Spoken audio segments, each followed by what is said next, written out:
Are you familiar with Thomas L. Jennings?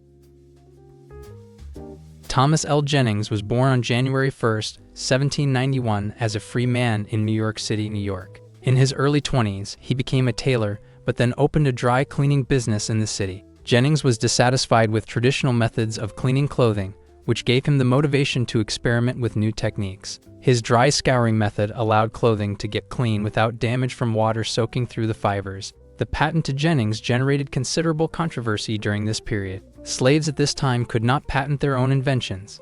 Their effort was the property of their master. This regulation dates back to the U.S. patent laws of 1793. Patent courts also held that slaves were not citizens and therefore could not own rights to their inventions.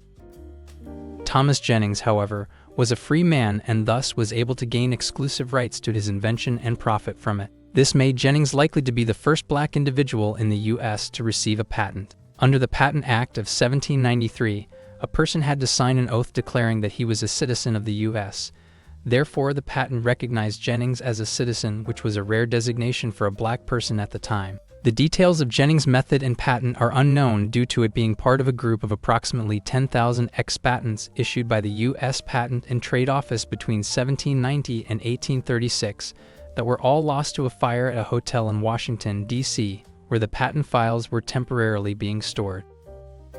Jennings used the proceeds from his invention and successful business to fight for the abolition of slavery. His wife, Elizabeth, was an indentured servant and he bought her freedom, in addition to the freedom of his children. Among his countless efforts to end slavery, he served as Assistant Secretary of the First Annual Convention of the People of Color, founder of the Abyssinian Baptist Church in Harlem, and supporter of the first black-owned newspaper in the U.S. Freedom's Journal. Jennings' children went on to receive an education, and they all became actively involved in the abolitionist movement themselves.